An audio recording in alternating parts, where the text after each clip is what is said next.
Y bienvenidas y bienvenidos. Gracias por acoger la propuesta de veniros directamente para acá, sin el descanso.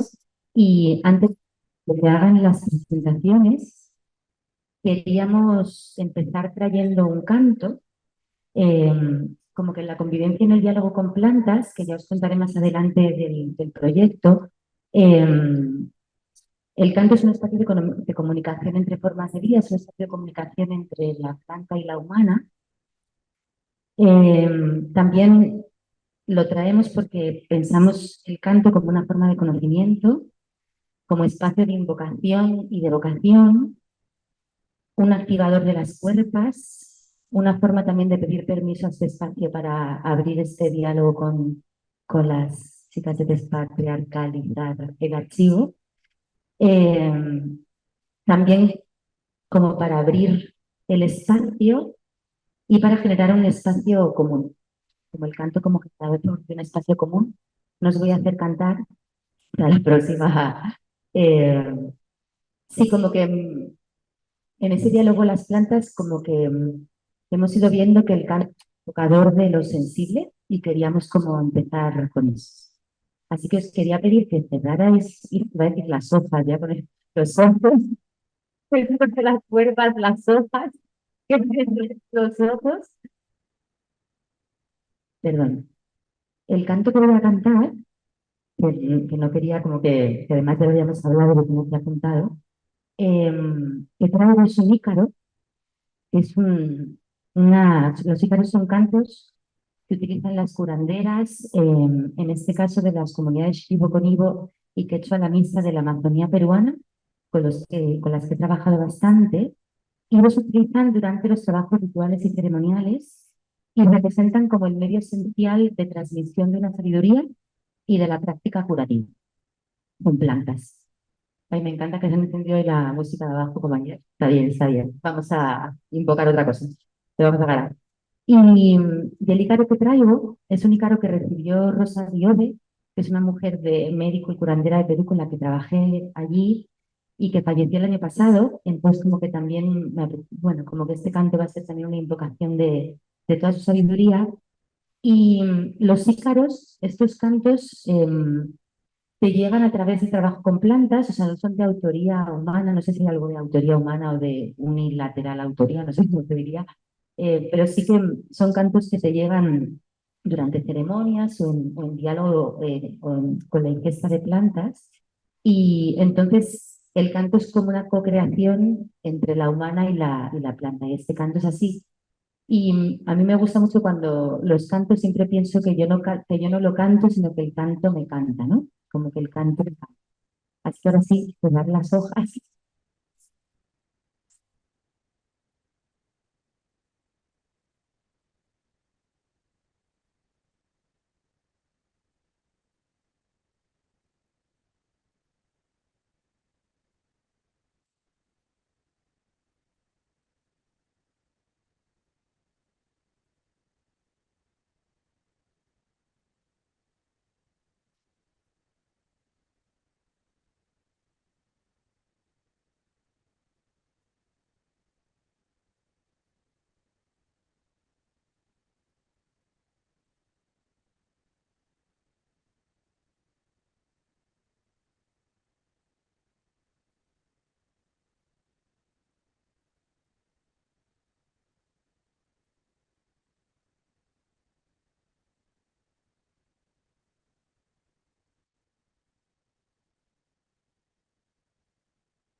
Increíble y mágicamente ha respetado el canto, ¿no? Ha sido una cosa hermosa. vamos a vivir. Bueno, eh, Feli, no sé si se podría, sí, ver ahí, gracias. Bueno, pues nada, buenas noches a todos. Yo soy Sara, trabajo aquí en el museo. Ayer no pude acompañaros porque, bueno, entre otras cosas, en nuestras relaciones con las no humanas, la microbiota de mi organismo se manifestó de múltiples formas, o quizá la funga que está dentro de mí, o una simbiosis entre las dos, y no pude acompañaros, pero hoy estoy aquí para presentar junto a Magdalena esta mesa, que no es una mesa, como veis, ¿no? Que es un círculo, una oración, un estar, un canto, y que corresponde a la dimensión simbiótica de estas memorias fúngicas. La dimensión simbiótica de este archivos del común hemos querido activarla de distintas maneras y que no necesariamente pasaran por reunirnos y conversar sobre nuestras prácticas, que también, pero que también nos permitieran, bueno, pensar o activar nuestros modos de pensamiento y de sentir desde otros lugares y en otros también espacios del museo. Esta mañana hemos tenido la... Ay, por cierto, esta mañana ya hemos empezado a activar la dimensión simbiótica con este paseo, conversación tan hermoso en el Jardín de las Mixturas con Alejandra Riera, que nos acompaña ahora también, donde hemos podido escuchar y sentir algo que hacemos de manera cotidiana, ¿no? Las vidas no humanas junto a las humanas que habitamos este espacio del museo o que lo transitamos de manera casual. Y el jardín ha sido ese inicio de activación. Hoy en esta última actividad del día, activación del día, les pedimos, convocamos a dos experiencias, no tanto a dos archivos en el sentido, digamos, más material o más convencional del término, pero que sí que creemos que de alguna manera aportan ese hacer y saber de las prácticas archivísticas y las explotan o las hacen estallar o nos invitan a pensarlas de otra forma. Yo voy a presentar la primera de ellas y Magdalena presentará la segunda. Y bueno, que sepáis que fue una invitación abierta, ¿no? A ellas a que decidieran o a que conversaran cómo querían trabajar esta cuestión de lo simbiótico. Y por eso estamos aquí sentadas en este calentito suelo de un día pasado un árbol. Entonces, la primera de ellas es que estábamos probando, la gente tendrá frío, no sé qué, y bueno, hay un calor todavía, ¿no? Que no es como estar sentada en el frío suelo de las salas, hay un calor aquí en esta madera que también está, ¿no? Que nos acompaña. Entonces, la primera ha sido el laboratorio de experimentación con formas de vida vegetal, algo que sabemos, pero que no sabemos que sabemos, ni corrija, y que surgió bueno, de la propuesta que le hicimos a Adriana Reyes, que está aquí con nosotras, y a Manuela Pedrón, que está aquí con nosotras también, pero de cuerpo físico está en Uruguay ahora mismo, y nos acompaña, pero de otra manera, para que exploraran, porque ellas venían trabajando con la cuestión de las plantas, ¿no? Y nosotras quisimos que exploraran su relación con los hongos, ¿no? Y de ahí la micorriza. Y, y bueno, este taller se activó hace 3 semanas y bueno, hay varias personas por aquí que venimos, no sé, de Archivos del Común empezó entonces hace 3 semanas y lo venimos transitando, ¿no? hasta el día de mañana.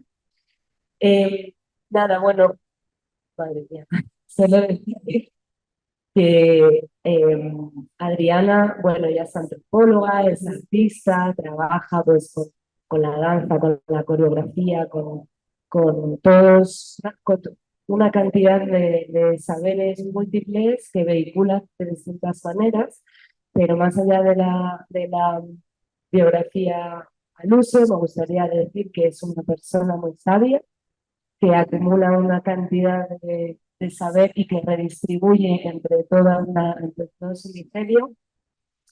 y que muchísimas gracias por compartir estas prácticas que tú has tenido, ¿no? Que tu vida te ha llevado a experimentar, pero que realmente nos están atravesando las personas por la valentía de ponerlas en común y hacerlas públicas y traernos estos saberes ancestrales, las comunidades que acá no conocemos, ¿no? Y que tenemos que conocer, a las que tenemos que prestar atención. Y Manuela Pedrón, ella viene desde hace años dedicándose también a las prácticas artísticas, pues en forma como de comisariado, trabajando con exposiciones, y también desde la educación, la mediación y los programas, o intentando establecer marcos también de relación y habitables entre las instituciones y las artistas, sus prácticas y las exposiciones, y algo que hace junto a Jaime González Pela, en su binomio Jaime y Manuela Curators, y luego también en otras múltiples formas en compañía, pues, de amigas como Adriana en el taller que nos ocupa hoy. Y ya le voy a pasar a... Ah,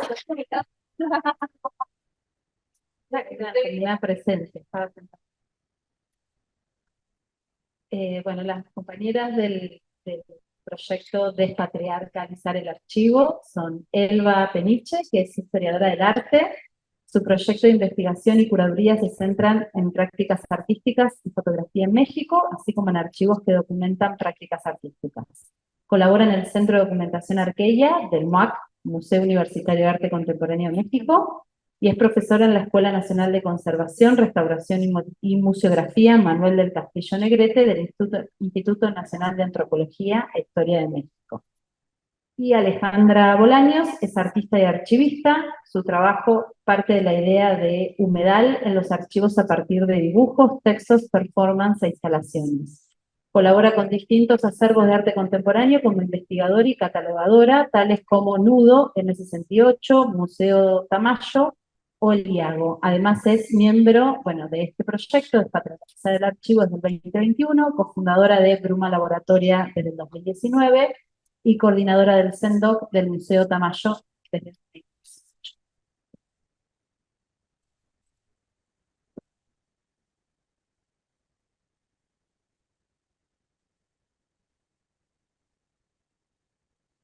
Os dejamos de, o sea, puedes ponerlo, voy a empezar yo y luego vaya, pero puede estar ahí ya. Sí, no os importa. Claro, lo que está ahí eso. Vale, bueno. Pues lo que vamos a proponeros, como yo os cuento un poco, contextualizo el laboratorio, luego ya su proyecto, van a proponer una cosa y luego vamos a cerrar con un diálogo de lo nuestro con lo de ellas. ¿Vale? Va a ser como a ver Y yo sí que quería un poco contextualizar la investigación y el laboratorio, eh, que están marcados así como en años de diálogo con plantas. eh, Como que sí que me gusta, como que no he estado investigando con plantas, sino que he estado dialogando con ellas, como que para mí no han sido objetos de estudio, sino que han sido realmente una fuente de conocimiento y como que las he vivido como agentes activos, interlocutoras, ¿no? Como con las que dialogar. Y vamos a contar solo del laboratorio, una de las inspiraciones, porque ha habido varias que también son más de aquí, más locales, pero que creíamos que esta era a lo mejor la que más se relacionaba un poco con la propuesta de archivos del común. Y, y como que, bueno, la investigación la llevo haciendo unos años con Manuela, que lo empezamos sobre todo como amigas y que luego se convirtió en proyecto, pero que era más una investigación entre amigas, ¿no? Y también viene de que hace 15 años mi familia migró de América Latina para aquí, yo nací aquí, y en mis viajes para allá, más mayor, como con 20 o así, entré en contacto pues, con comunidades y con personas que trabajaban con plantas y empecé como un viaje con eso. Al principio sí que más desde una vía del autoconocimiento y luego se va ampliando como a un, bueno, como a un deseo de hacer comunidad con las plantas. Eh, y sobre todo lo que he hecho han sido ¿me avisáis? ¿El este sí? Vale. Eh, Han sido las dietas que son prácticas tradicionales de las comunidades de las que he hablado antes, Shipibo, Conibico, Chalamista, de la Amazonía peruana. Y las dietas son prácticas, son periodos de aislamiento en la selva, en el monte, en el bosque, dependiendo de la geografía en la que estés, en la que estás tú sola durante 10 días, se te quitan todo tipo de estímulos, no puedes comer, no puedes hablar, no puedes salir a pasear, no puedes leer. Y te dan en ese periodo de 10 días dos plantas que te la dan por la mañana, por la tarde y por la noche. Una primera, o sea, una que es más principal por la mañana y por la noche y una secundaria al mediodía. Y en estas dietas empiezas a entrar como a la medida que van pasando los días, vas entrando en un estado bastante parecido a la muerte, como que empiezas a entrar bueno, la voluntad se empieza a suspender, ¿no? Como que hay algo que empiezas a entrar en un estado vegetativo y, y es ahí cuando te despistas que las plantas toman, ¿no? Como que se abre esa vía de comunicación, o yo lo he experimentado así, también a través de los sueños, ¿no? En los duermevelas, nunca en el día, ni en la vigilia, ¿no? Como que siempre en esos otros espacios. Y en estas dietas también pasa que empiezas a perder el olor a humana, empiezas a tener otro olor. Mis amigas siempre me dicen que vuelvo verde oliva, ¿no? Como que la piel también cambia y, y sí que hay algo de esta cosa que habláis ayer de perder la forma humana, como que en estas dietas pasa, ¿no? Como que te ocupan, ¿no? Como que acaban como ocupante. Y, y también dicen en estas comunidades que te instalan la planta para toda la vida, ¿no? Como que te descargan ese conocimiento, esa sabiduría y vas a tenerlo siempre, ¿no? Como contigo. Y vale. Claro, en esas experiencias relacionadas con plantas, ¿no? Como que se activa la sensibilidad, ¿no? Como que las plantas te reeducan y deseducan el cuerpo, el espíritu, destruye y construye tareas de la conciencia, crea nuevos refugios colectivos. Y por ello, para Manuel y para mí, estas experiencias relacionadas con plantas son experiencias estéticas, ¿no? Y por tanto son artísticas y poéticas. Y, ya que son también como la práctica artística, son experiencias de alteridad, donde entras en un estado alterado, donde se suspende el yo objetivo, el yo no individual, y entras en una experiencia eh, como que se suspende, una experiencia sí, de alteración. Entonces, como que para nosotros no hay esa división entre el arte, la práctica ceremonial, ¿no? Como que hay, bueno, que sí, está claro. Eh, y también, además de, pues a lo mejor como se estudia más aquí las plantas desde un punto de vista botánico y científico y tal, y de toda la tecnología que conocemos también, de pues como la fúngica que vais contando, así como que para mí las plantas también me han mostrado una tecnología espiritual o energética también de relación con el mundo, y en el que como que trae, no sé si la conciencia, pero sí la sensibilidad de que todo está en todo está relacionado y que esa cosa del espacio-tiempo, como la entendemos, pues como hablamos ayer de lo de la memoria, ¿no? Y de no la imagino, la recuerdo, ¿no? Como que se revienta con esas ideas. Y que el conocimiento, como a veces siento que aquí no sé sentir, no está lejos, está aquí, ¿no? Como que está muy cerca. Que no hace falta como, ¿no? Como que está a mano, ¿no? Está en todos lados y de todo, que son cosas que parecen muy sencillas, pero que para mí, bueno, como que me gusta mucho recordarlas. Y también, como que no entendemos la ingesta de plantas, ayer hablando del uso, que me resultó curioso también que se trajera, ¿no? Como un uso instrumentalizado de una sustancia exterior que altera una interior, sino que para nosotros la ingesta de plantas lo que se genera es la creación de una comunidad molecular entre la planta y la humana, ¿no? Y había algo también de lo que hablabais ayer del desplazamiento, ¿no? Como que siempre pienso que no hay encuentros sin deformación, no hay encuentros sin desplazamiento, ¿no? Y las plantas en esa convivencia como que te invitan a tener el cuerpo en un estado de enunciación donde corres el riesgo de perder la identidad. Que no sé si es muy como polémico, pero como que hay algo muy libertador en eso, como que te hacen echarte a un lado para que pueda pasar ese encuentro, ¿no? Es como que no es tanto entrar en los discursos de la naturaleza, sino dejarse atravesar por esa experiencia. Y también lo traía ayer Mela, ¿sí? En relación luego a la micorriza, que también se llama así, ¿no? Como que en ese encuentro con plantas sí que es una relación de mutuo beneficio. Es decir, creo que beneficio le digo yo a las plantas, ¿no? Pero como que también lo pensamos bastante desde allí. También hablabais ayer, como que cambia un poco la dinámica de lo que hablasteis ayer, porque hay también cosas que pueden estar en común, que hablabais de potencia, ¿no? Yo creo que lo traía Damián. Y, y como que yo siempre he pensado que la relación con las plantas hay relaciones de poder, pero como que el poder se entiende mucho como potencia, como que es como que el poder de una y de la otra hace que potencie, ¿no? Como que lo entendíamos, lo entendemos desde ahí. Y bueno, podría contar más cosas, pero cierto que si no luego podemos como ampliar. También decir que no hemos pensado nunca este proyecto desde el archivo, entonces como que también me siento un poco como que es verdad que ayer hablando, escuchando, pues sí que digo, pues sí, a lo mejor podría, ¿no? Como, pero que no lo hemos pensado nunca desde ahí, por lo cual la invitación también está bien abrir ese espacio. Y bueno, con todo ese marco de lo que hace, que se cuenta de la relación con las plantas, em, bueno, pues estos 15 años en una ceremonia de una planta, como que, bueno, que hicieron una pieza escénica sobre, bueno, sobre esta experiencia que se llama Coreografías Selváticas, que es de donde nace todo eso, donde nace el laboratorio, que,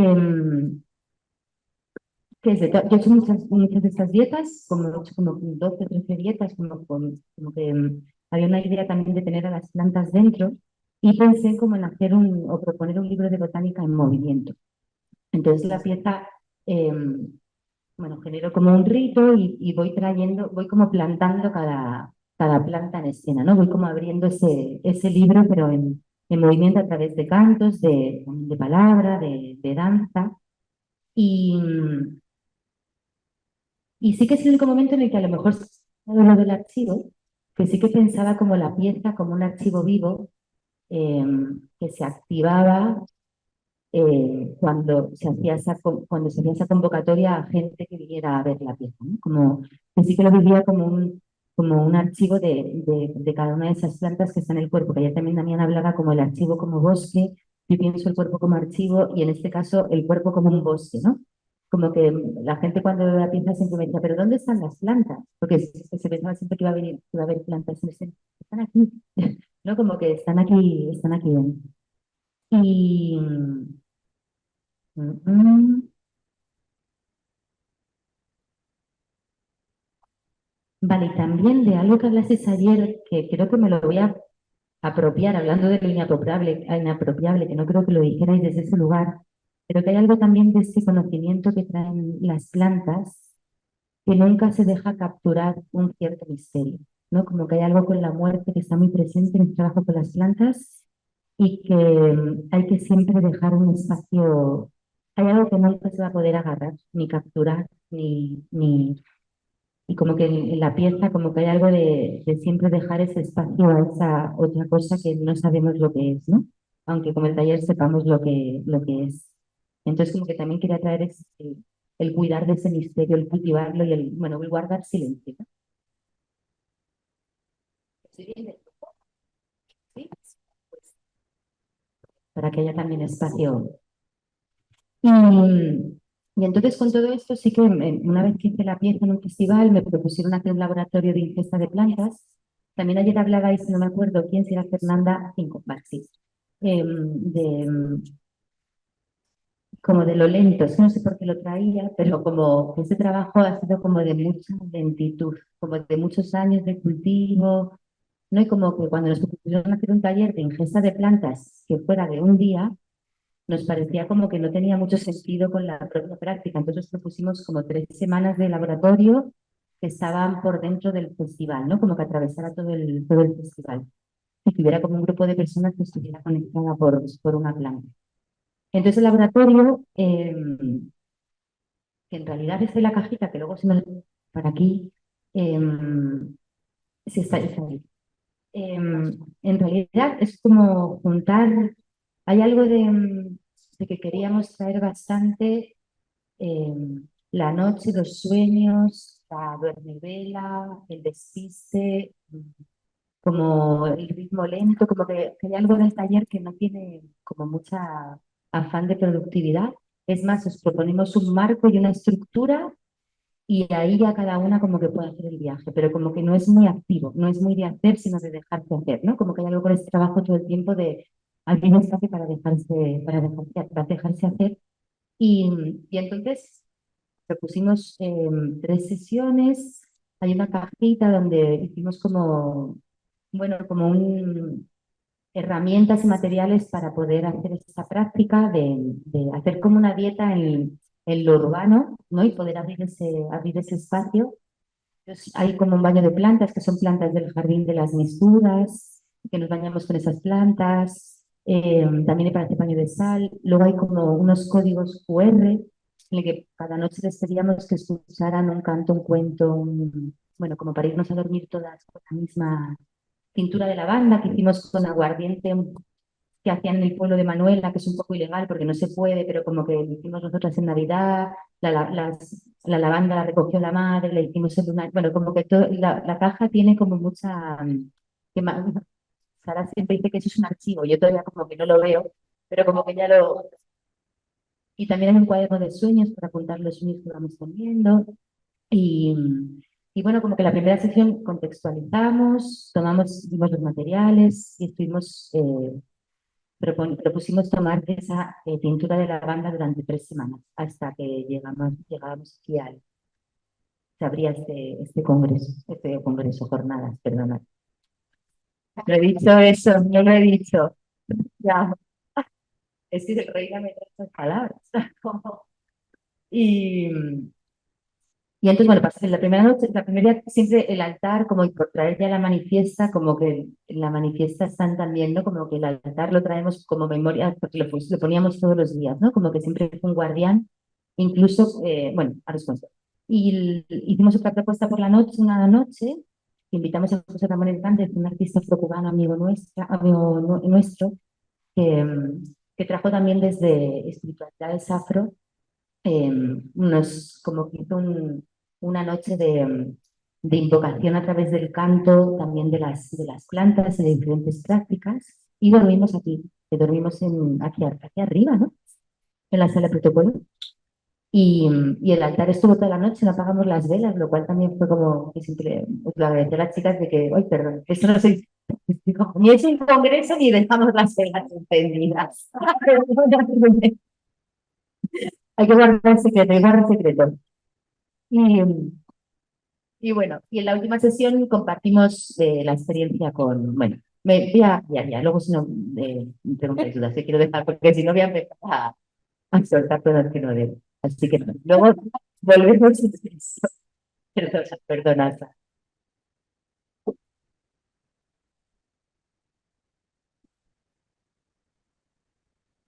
Bueno, hola, ¿qué tal? Muchas gracias y bueno, bienvenidos a este intercambio simbiótico. Esperemos que estén con la mente abierta para estas dos experiencias, hacer simbiosis entre ellas en este círculo que decía justo María ayer, decía, quisiera estar en un círculo, pensamos en ella y aquí está el círculo. Bueno, vamos a presentar a ley y yo el proyecto Despatriarcalizar el Archivo. Vamos a contarles un poco de qué va la iniciativa. Vamos a poner un video hacia el final y luego vamos a hacer una actividad. Vamos a activar esta simbiosis, valga la redundancia. Bueno, Despatriarcalizar el Archivo nació como un seminario, es una iniciativa de dos colegas nuestras, Natalia de la Rosa y Roselyn Rodríguez, que nos invitaron a una serie de investigadoras, artistas, archiveras, eh, a pensar juntas.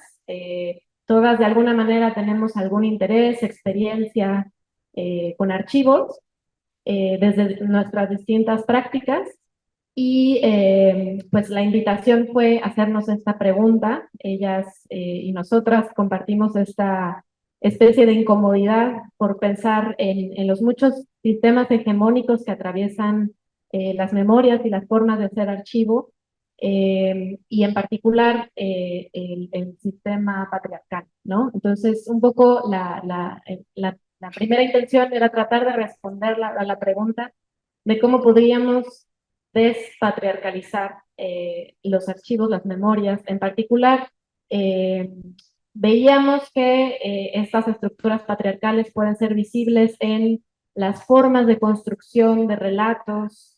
Belén hace un momento hablaba también de incluso las formas en las que los materiales son catalogados en los archivos, las palabras para catalogar, y un largo etcétera, ¿no? Reflejo del sistema patriarcal se podía ver de muchas maneras, en particular desde nuestra práctica que tiene que ver con la historia del arte y con las prácticas artísticas. Son relatos que están dominados por figuras masculinas, por relatos masculinizados, y bueno, hemos emprendido una serie de iniciativas de distinta naturaleza para tratar de responder esta pregunta. No queremos tener una respuesta tipo manual. Vamos a platicar de la manifiesta que redactamos en colectivo. Hablamos aquí por un grupo muy amplio, que empezamos siendo como 20 tantas personas, ahora somos como 15 más o menos. ¿Puedes pasar la siguiente, Celi? Sí. Bueno, esta es una vista de la primera, bueno, de nuestra página, que la pueden encontrar así, como Despatriarcalizar el Archivo. Estos diseños fueron realizados por Ale Bolaños. Y bueno, aquí algo muy importante, sí, si quieres quédate aquí tantito. Sí, gracias. Algo muy importante también de un poco de contar esa experiencia, está atravesada por la pandemia. Nosotras empezamos unos meses antes de que la pandemia arrancara, y también muchas de las dinámicas de trabajo sucedieron o estuvieron dictadas por los formatos y el encierro de la pandemia, ¿no? Entonces, bueno, lo que hicimos básicamente, como en ese momento de seminario, ahora también funcionamos como una especie de colectiva. eh, Ese primer momento fue un primer momento de juntarnos a pensar, juntarnos a leer un montón de cosas, sobre todo de los feminismos, pero también lecturas sobre archivos, digamos, contrahegemónicas, muchas estrategias. Entonces, de alguna manera podría decirse que es como con una perspectiva epistemológica, o buscamos generar una perspectiva que sacuda, ¿no? Estas estructuras patriarcales de los archivos. Hicimos varias cosas, ¿no? Por un lado, cada una de manera individual desarrollaba un proyecto que justo Ale va a presentar mañana, un proyecto que inició aquí. Luego, por ejemplo, cada una en sus procesos de investigación hicimos unos audios donde le contábamos a las otras en esta cosa de que el WhatsApp se volvió un medio de comunicación omnipresente, y nos contestamos también con una dinámica como de amigo secreto, nos dimos retroalimentación a nuestras reflexiones. En fin, fue como un trabajo en proceso que se puede ver ahí, los audios, los trayectos, los proyectos de cada quien. Y bueno, la siguiente, Celi. Em, bueno, quería contar también que esto surge después de todos los movimientos feministas en América Latina y cómo repercutieron en México, y que, bueno, no sé si empieza, pero digamos que la visibilidad de estas grandes marchas en el 2000, finales 2018, 2019 empieza en Argentina. Por la ley de aborto, pero en México la repercusión tiene que ver con los feminicidios, con uno de los países en donde pues más mujeres son asesinadas, eh, y eso abre un debate muy grande para todas las mujeres, ¿no? Entonces también digamos que eso estaba sucediendo en las calles, estábamos yendo a las primeras marchas, y también es una serie de movimientos sociales que viene después de, pues, más o menos 5 o 6 años de los últimos grandes movimientos sociales que había habido en el país, que tenía que ver con los estudiantes de Ayotzinapa, y que tuvo una gran represión en México. No solamente desaparecieron los estudiantes, sino que en diferentes puntos del país también desaparecieron personas, y fueron asesinadas y torturadas por haber estado en estas manifestaciones. Entonces, el feminismo en México, pues de una gran ola de violencia, viene a ser un movimiento que hace que las calles puedan volver a ser tomadas, y que pueda haber otro tipo de organizaciones en donde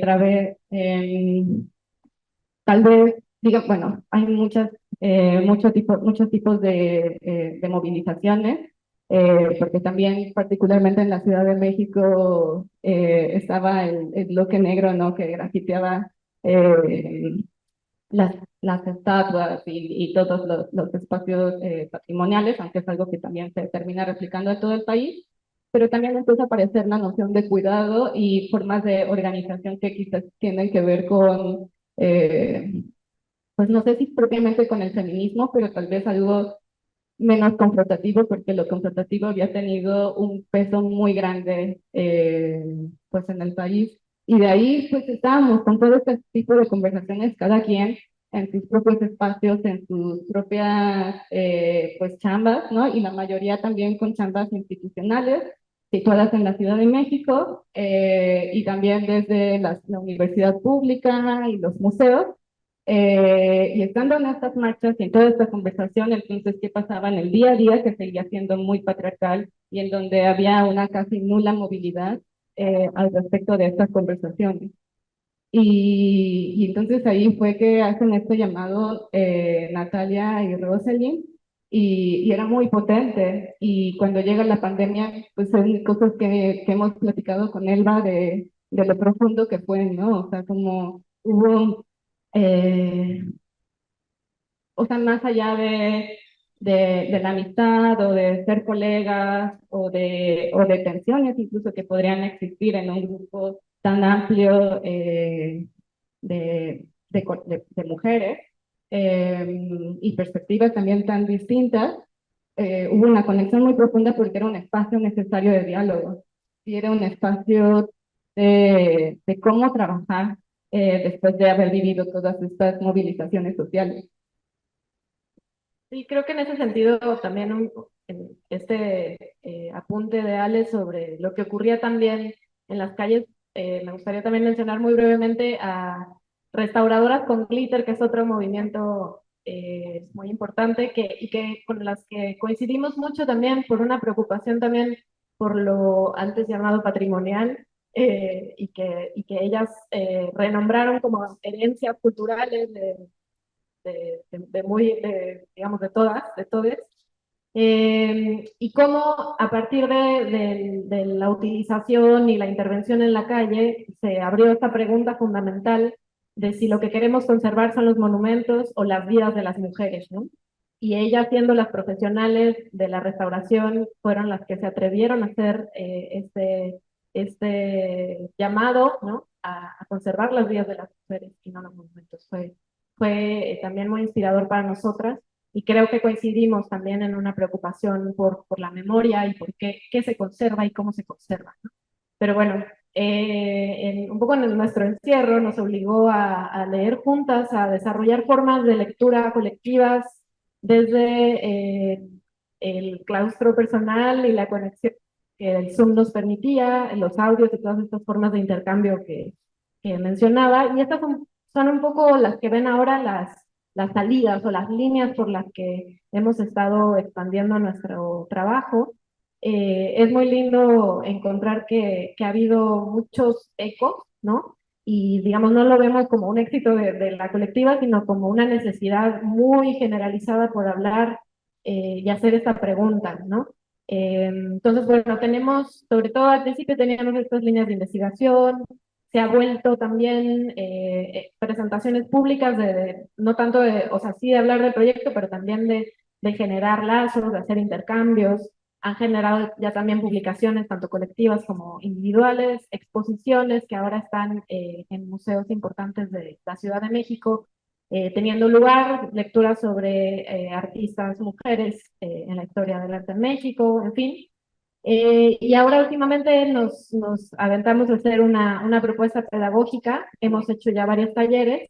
Bueno, estas son algunas de las fotos iniciales de cuando nos juntamos antes del encierro, ¿no? Y estamos ahí exponiendo una por una.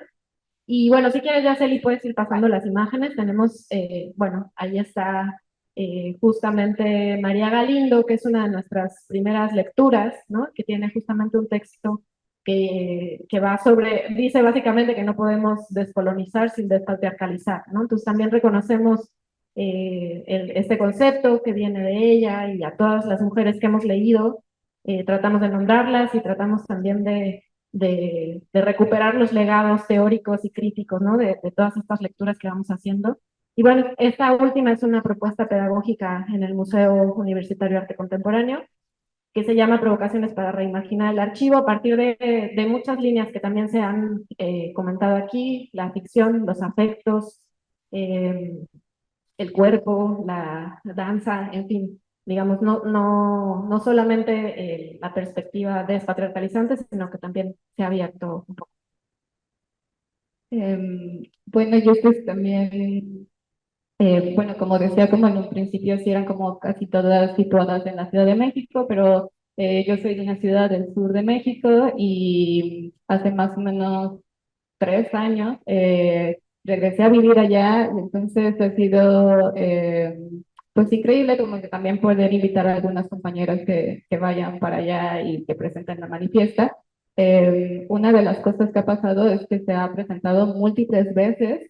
Creo que sí ha sido de lo que más hemos hecho, poderla compartir en muchos espacios, ponencias, además de las propuestas pedagógicas. Bueno, aquí están las investigaciones específicas que cada quien fue siguiendo eh, y que em, como que ahí a partir de eso se fueron abriendo también colaboraciones. Como una de las cosas que queríamos traer aquí era, pues como decía Elba, que sigue sucediendo, en donde más bien se hizo una red, en donde poco a poco han ido coincidiendo, no todas juntas necesariamente, sino como diferentes nodos, por así decirlo, en donde a veces nos encontramos, por ejemplo, ahora que estamos acá, Elba y yo, ¿no? Sí, si quieres puedes pasar, Celia. Son algunos ejemplos de proyectos, tanto individuales como de cruce de pequeños grupos. Ahora nos invitaron a hacer una intervención en un museo de arte contemporáneo, en el Museo Jumex, y va a haber una intervención de su colección a partir de una perspectiva de la colectiva. Hemos tenido presentaciones tanto en México como fuera. Eh, Ahí también son otros ejemplos. Ahí, si quieres pasarlas así. Las exposiciones, que Coordenadas Móviles es una exposición que hizo parte del colectivo y que está ahorita en el Museo de Arte Carrillo Gil, y que también hizo un ejercicio de archivo muy importante, ¿no? Por recuperar estas figuras medio olvidadas en la historia del arte de México, pero también a partir de sus acervos.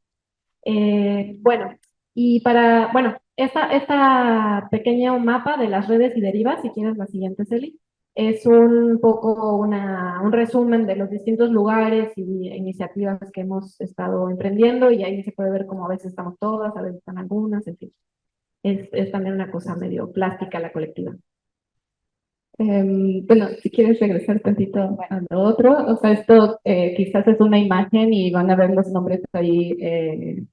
Ok, como muy, como que los anotamos así, pero también es un ejercicio de ponerlas acá y nombrarlas. Quizás ahora como colectiva también nos toca cuestionar qué es el mismo feminismo, ¿no? Que ya se ha transformado desde 5 años hasta acá y que pues ya hay otro tipo de discusiones también en México y en relación a la violencia también, no solo en relación a los feminicidios, sino también a los transfeminicidios y una conversación que quizás ya tiene más que ver con el género en un sentido bastante más amplio que lo binario que puede ser hombre o ser mujer, ¿no? Pero pues es lo que ahora nos toca atravesar. Sin embargo, como pues sí honramos el haber pasado por este proceso, ¿no? Que fue muy naturalmente desde esta perspectiva. Y bueno, para empezar a cerrar, la experiencia que quisiéramos compartirles es la manifiesta. Si puedes, bueno, vamos a poner un video, nada más contarles muy brevemente que la manifiesta surgió escrita a 60 manos, o no sé cuántas eran, muchas manos.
Despatriarcalizar el archivo es un proceso, un acto necesariamente colectivo, creativo y en libertad. Unir y venir para abrir paso a otras posibilidades de ser, desde otras sensibilidades, desde el cuerpo, desde el deseo, desde los afectos. Escribir sin autorización y en desobediencia. Habitar la desautorización como un comienzo de otras escrituras de lo posible. No solo no pido permiso, sino que desacato las normas. No se puede despatriarcalizar sin descolonizar. El archivo es una de las estructuras principales de la colonialidad del saber. Es preciso descolonizar el inconsciente, es preciso despatriarcalizarnos. El archivo habla y se activa a través de nuestro cuerpo. Con nuestra danza, hacer danzar al archivo, el deseo. Nombremos a quienes han sido despojadas de sus nombres. Busquemos la constelación de nombres debajo del nombre pronunciado. Ahí donde se diluye el individuo, el autor, la jerarquía.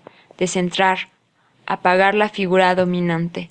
Nombremos también aquellas otras labores que parecen anónimas, las de los cuidados, las que ponen el cuerpo y su energía vital, para procurar que las cosas pasen, para sostener el acto creativo y la vida misma. No solo hacer visible el daño, tratar de repararlo y dejarlo transitar con nuestras palabras, exponer la incomodidad del acto. La materialidad es la madre del archivo, es el cuerpo que nos habla, lo que encarna la voz del tiempo y guarda sus huellas, sus síntomas, lo que nos toca. Acercarnos a un archivo es acercarnos a una vida, que puede estar en el abandono, ser corrupta o muy controlada. Encontremos en el archivo los elementos que desestabilizan, quiebran la estructura patriarcal colonial del saber y con ello pongamos en crisis su propia condición de archivo. Exploremos el ámbito del aún no, lo que aún no ha sido dicho, lo que se encuentra en medio del secreto, en los pliegues, en los silencios, en los rastros, en lo que no está y lo que hace falta, en la intemperie. Hay que escuchar las experiencias ocultas en el documento, escuchar los afectos, la fragilidad, el dolor, el enojo, la injusticia y la memoria de la frustración y la alegría compartidas. Reparemos en los detalles que pueden parecer menores, sin importancia, descalificados como documento. El rumor, el chisme, lo íntimo, la nota al margen, el garabato y la tachadura. En los signos de arrepentimiento, de titubeo, de vulnerabilidad.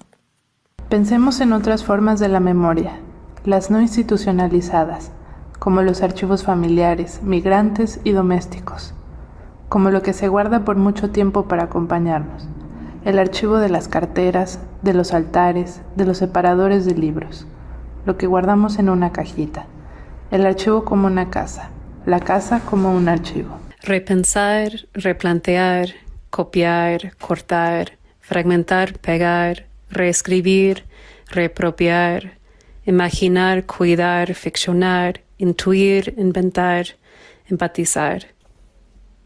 En estos actos se encuentra también nuestra lucha. Ficcionar. Cuestionar el archivo como pauta de validación de verdad y pensarlo como invención, tejido, constelación abierta a recombinaciones. Convivir con la ruina del archivo, porque la ruina no es final sino principio. Es oportunidad de reconstruir, de dar lugar a la creatividad, a otros relatos, a otras vidas. No creamos solas. En nuestras palabras están presentes muchas otras que han vivido el mismo deseo y el mismo vértigo. Nuestras ideas son de otras. A través de una escribimos, archivamos, bordamos, producimos todas. Nuestras palabras son acompañamiento.